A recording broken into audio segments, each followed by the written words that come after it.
सभी का बहुत स्वागत है। आपके साथ मैं हूं दीपिका। कांकेर के छोटे बेड़िया क्षेत्र में सुरक्षा बलों और माओवादियों के बीच मुठभेड़ में 29 माओवादी मारे गए। जिस क्षेत्र में घटना हुई उस क्षेत्र में एनडीटीवी की टीम मौके पर पहुंची।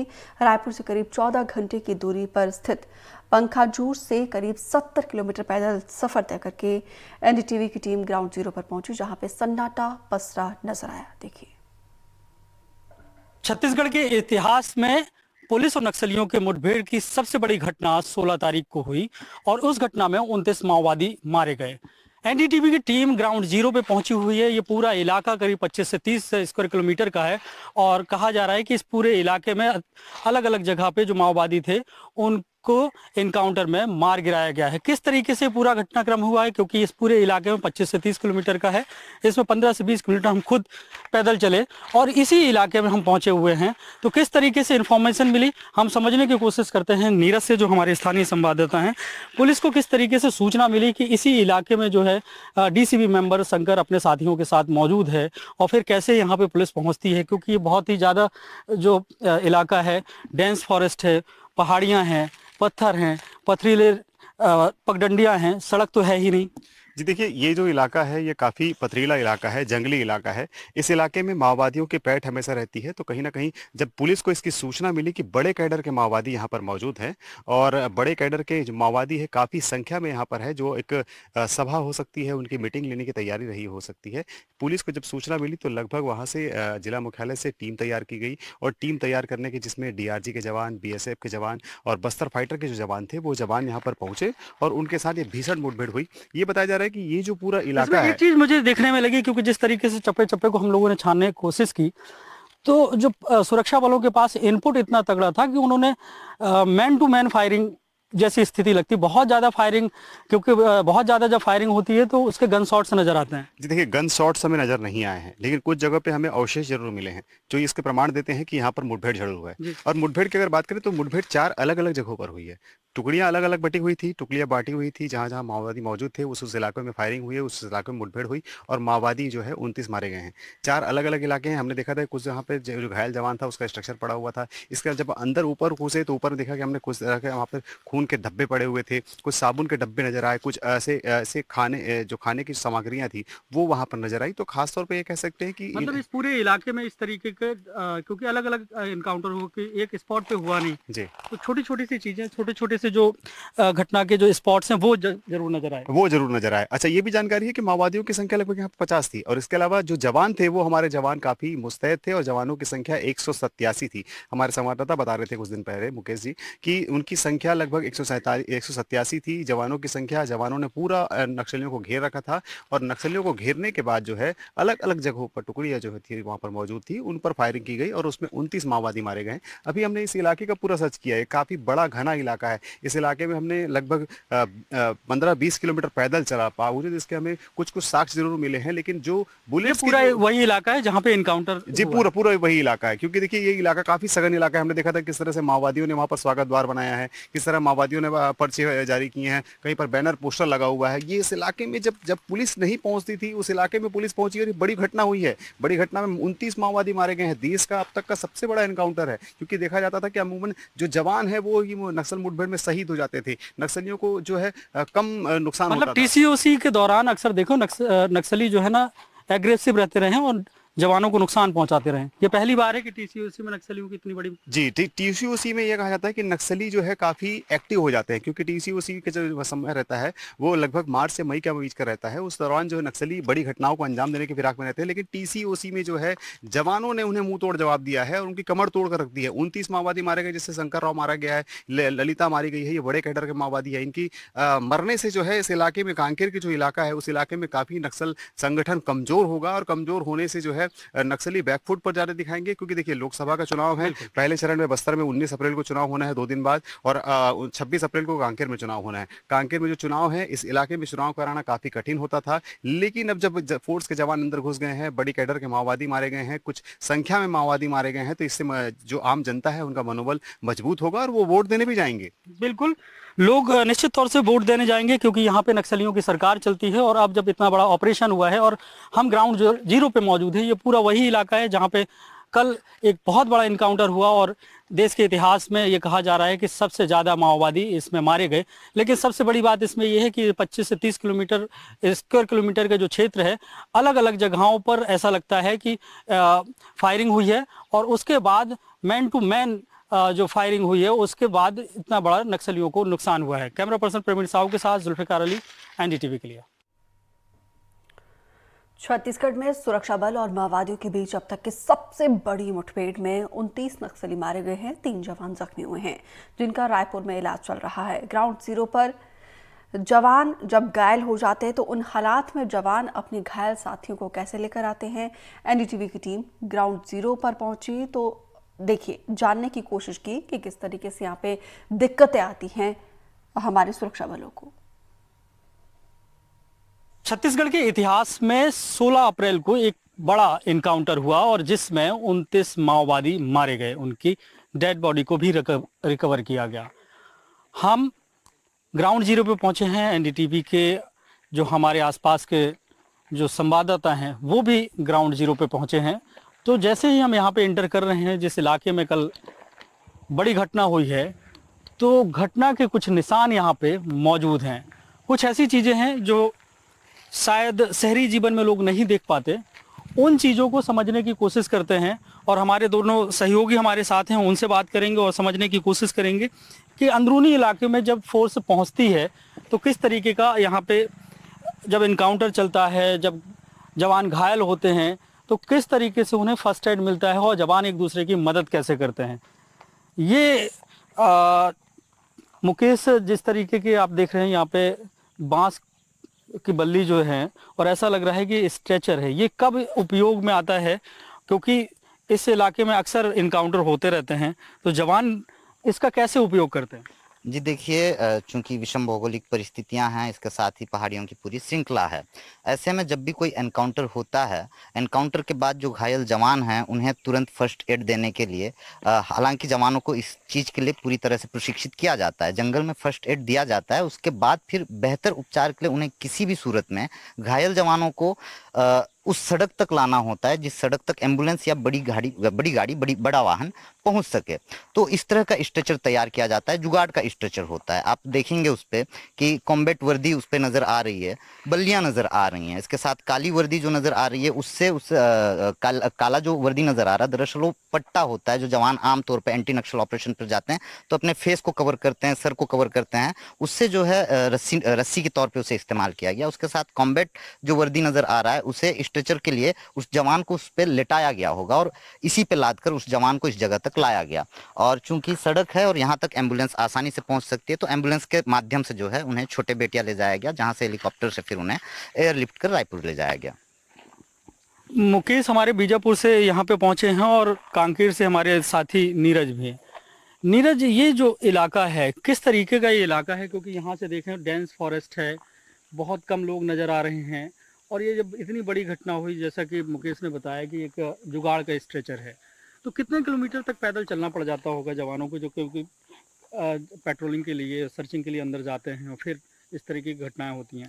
देखिए, जब हम आ रहे थे तब आपने देखा होगा कि कोटरी नदी है, उस कोटरी नदी को क्रॉस करने के बाद कितने दुर्गम इलाके हैं, घना जंगली इलाका है, रास्ते पगडंडी रास्ते हैं, कहीं कच्चे रास्ते हैं, कई जगहों पर रास्ते कट गए हैं।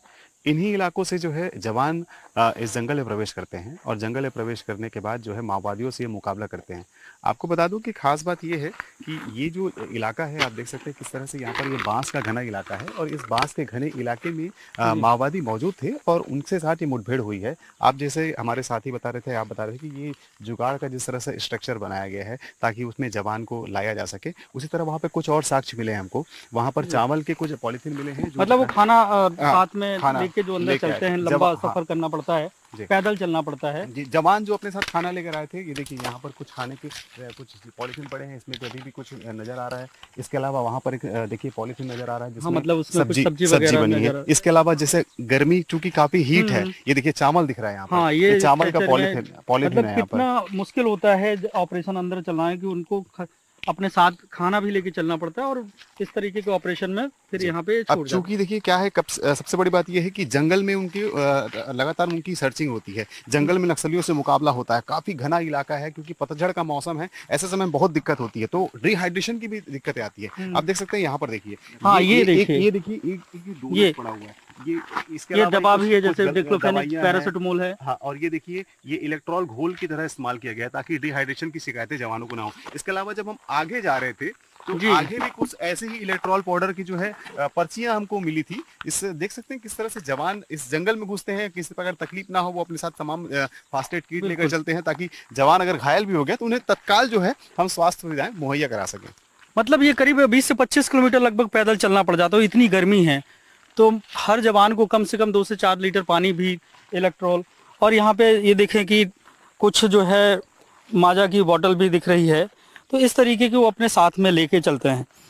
और मतलब कितना उनके साथ वजन हो जाता होगा ये सब चीजें जब अंदर इलाके में। जी देखिए, जवानों को जब पुलिस की भर्ती दी जाती है, आर्मी की भर्ती दी जाती है, तो उनको तमाम चीज़ों से लैस किया जाता है ताकि उन्हें जंगलों में जब पहुंचना पड़े तो किसी प्रकार कठिनाई ना हो। वो अपने साथ 30-30 किलो का वजन लेकर चलते हैं, चाहे पानी की बात करें, राशन की बात करें या अन्य चीज़ों की बात करें, ये सभी चीज़ों को अपने साथ लेकर चलते हैं। राइफल का वजन अगर बात करें तो राइफल का वजन भी लगभग 5 से 6 किलो के बीच में होता है, वो भी राइफल अपने साथ लेकर चलते हैं। जंगल दुर्गम इलाके हैं, इस रास्ते से जब गुजर रहे हैं तो इतनी हमको गर्मी महसूस हो रही है, तो उन जवानों हम भी को महसूस कर पा रहे हैं कि उन जवानों को सुबह का समय कितनी जी उन जवानों को कितनी गर्मी महसूस होती होगी, वो जब अंदर जब और पहुंचते होंगे तब क्या स्थिति रहती होगी, ये खास तौर पर देख सकते हैं। और जब हम कुछ ग्रामीणों से बात कर रहे थे तो ग्रामीण इस मामले में कुछ भी कहने से चुप्पी साध रखे हैं। स्वाभाविक सी बात है कि ग्रामीण कुछ भी नहीं बोलेंगे, क्योंकि वो ये कह सकते हैं कि दो पार्ट के बीच में है। एक तरफ सुरक्षा बल हैं तो दूसरी तरफ नक्सली हैं। वो अगर कुछ भी बोलते हैं तो उनकी जान को खतरा हो सकता है, यही वजह है। लेकिन हमने यहाँ की एक तस्वीर जो दिखाई कि अंदरूनी इलाकों में जब इनकाउंटर होता है तो किस तरीके से जवानों को फर्स्ट एड दिया जाता है, और घायल होते हैं तो उनको जुगाड़ का किस तरीके से स्ट्रेचर उपलब्ध बनाया जाता है, क्योंकि स्ट्रेचर यहाँ पे उपलब्ध तो हो नहीं सकता। तो इस तरीके के अंदरूनी इलाकों की तस्वीरें और भी तस्वीरें हम आपको दिखाएंगे कि ग्राउंड जीरो में किस तरीके के हालात होते हैं। कैमरा पर्सन प्रेमी साहू के साथ जुल्फिकार अली, एनडीटीवी। कांकेर के अंदरूनी क्षेत्र में जहां पे सुरक्षा बलों और माओवादियों के बीच मुठभेड़ हुई, ग्राउंड जीरो पर जो तस्वीरें सामने आई हैं उनसे इस इलाके में माओवादियों की पैठ का अंदाजा लगाया जा सकता है। देखिए, कांकेर जिले के छोटे बेटिया के अंदरूनी इलाके में पहुंचे हैं, जहां पर कल एक बड़ी मुठभेड़ हुई थी जिसमें 29 नक्सली मारे गए, उनका शव बरामद किया गया। और यहां से आपको किस तरीके का माहौल है वो दिखाते हैं। ये नक्सलियों के स्मारक हैं, जो नक्सली शहीद हो जाते हैं उनके यहाँ पे स्मारक बनाए जाते हैं। ऐसी कई बार पहले तस्वीरें देखी कि सुरक्षा बल जब अंदरूनी इलाके में पहुँचते हैं तो सबसे पहले उनके स्मारकों को ध्वस्त करते हैं। ये नक्सलियों का स्मारक है और इससे समझा जा सकता है कि कितना ये कोर नक्सलाइट एरिया है। और एक और तस्वीर यहाँ पे हम दिखाते हैं, जो अक्सर तस्वीरें बीच बीच में आती रहती हैं कि माओवादी पर्चे फेंकते हैं, बैनर लगाते हैं। तो ये पेड़ पे आप देखें कि एक बैनर लगा हुआ है और जो सरकार के खिलाफ बैनर होते हैं, और इसमें देखें कि किस तरीके से उन्होंने लिखा है कि झूठे छत्तीसगढ़ विधानसभा चुनाव का बहिष्कार करें। तो मतलब ये समझ लीजिए कि कितना पुराना हो सकता है, क्योंकि उस समय पे विधानसभा चुनाव थे। यहाँ पे सुरक्षा बल नहीं पहुँचे, यही वजह है कि जहाँ जहाँ सुरक्षा बल पहुँचते हैं उन इलाकों से इस तरीके के बैनर हटा दिए जाते हैं। अभी तक यहाँ पर बैनर लगा हुआ है और उसमें जो शब्द लिखे हुए हैं वो कांग्रेस के विरोध में भी हैं, ब्राह्मण और हिंदुत्व के विरोध में ये बैनर लगाया गया है। तो ये माओवादियों का अंदरूनी इलाका है जहाँ पे उनकी तूती बोलती है, उनकी सरकार है, और इस तरीके के नज़ारे अंदरूनी तरफ हैं।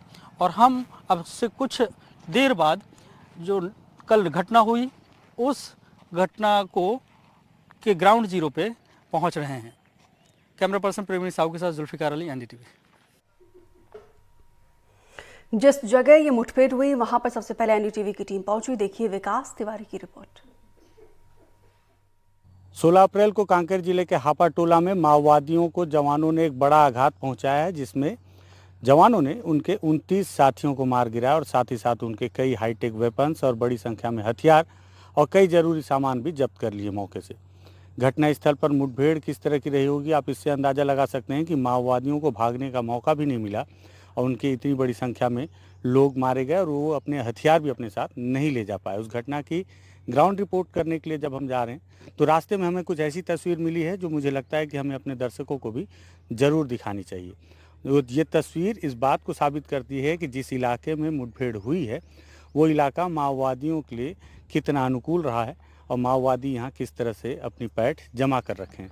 दरअसल हापा टोला जाने से पहले बेचा घाट की जो नदी का जो घाट है किनारा, उसे पार करने के बाद जब कुछ दूर आप जंगलों में चलेंगे तो आमा टोला करके एक गाँव पड़ेगा और इस गांव के पास हमें एक तस्वीर नज़र आई। सबसे पहले हमें नज़र आया ये माओवादियों का एक स्मारक और इस स्मारक पर लिखा हुआ है कॉमरेड दीपक उर्फ नीलेश और इनके शहीदत नवंबर लिखा हुआ है। साथ ही साथ एक तारीख लिखी हुई है जो कि थोड़ा सा समझ से परे है, लेकिन ये बताया गया है कि इस तारीख को उनकी मौत हुई थी 2021 में। संभवतः ये 11 मार्च या इस तरह से कोई तिथि है और ये स्मारक यहाँ पे बिल्कुल नया स्मारक बना हुआ है। और अब आप सोचेंगे कि ऐसे कई स्मारक बस्तर के अंदरूनी इलाकों में बनाए ही जाते हैं, लेकिन यह स्मारक इसलिए भी दिखाना महत्वपूर्ण है क्योंकि अभी हम आमा टोला में हैं और इसके आगे जाएंगे कुछ दूर तब जाके हापा टोला वो इलाका आएगा जहाँ पे 29 माओवादियों को मारा गया था। अब आप सोचिए ये स्मारक यहाँ नया बना है और इसके ठीक बगल में ये स्मारक का एक टूटा हुआ हिस्सा भी यहाँ पे पड़ा हुआ है जो इस बात का गवाह है कि यहाँ कभी फोर्स आई होगी और फोर्स ने जो अमूमन फोर्स जब जंगलों में सर्चिंग पर होती है तो फोर्स ऐसे स्मारकों को देखकर उन्हें तोड़ दिया करती है ताकि माओवादियों का मनोबल इससे डाउन हो सके। तो इसीलिए फोर्स ने ये माओवादी के उस स्मारक को पहले तोड़ दिया।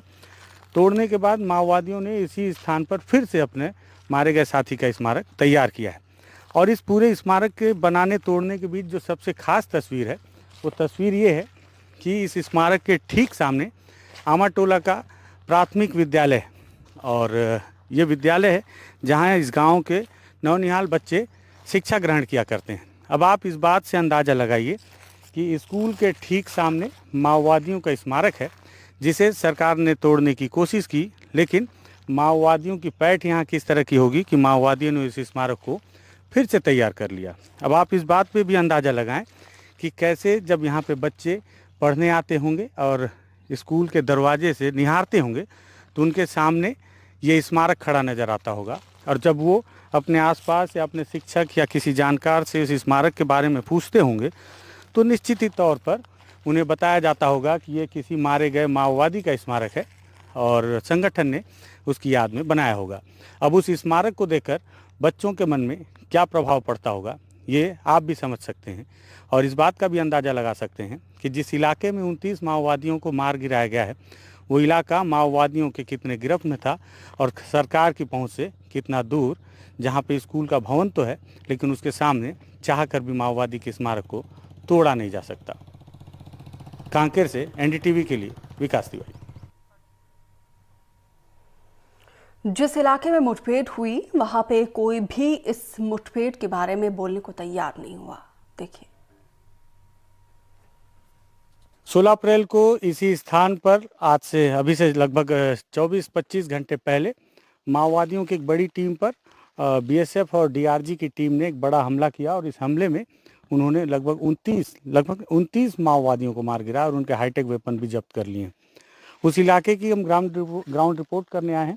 उस इलाके को बहुत तलाश करने की हमने कोशिश की तो हाका टोला जो जिस गांव का लोकेशन पुलिस ने बताया था उस गांव जब हम पहुंचे तो ग्रामीण इतने डरे सहमे हुए हैं को कैमरे के सामने कुछ भी बोलने से कतरा रहे हैं और लेकिन उसी बीच एक युवक ने कैमरे के सामने ना आने की शर्त पर इस लोकेशन को लाकर हमें दिखाया और चिन्हांकित करते हुए उन्होंने बताया कि इस इलाके से सबसे पहले सुबह मुठभेड़ शुरू हुई और मुठभेड़ शुरू होने के बाद कई घंटों तक अलग अलग इलाकों में पीछे की कई पहाड़ियों में दौड़ाते हुए फोर्स ने जवान माओवादियों को अपना निशाना बनाया। हमने भी ग्राउंड रिपोर्ट के दौरान उस इलाके को समझने की कोशिश की और साथ ही साथ ये समझने की कोशिश की कि जो फोर्स के द्वारा जो तस्वीरें वायरल की गई हैं या उपलब्ध कराई गई हैं वो तस्वीरें इन इलाकों से कैसे मैच खाती हैं।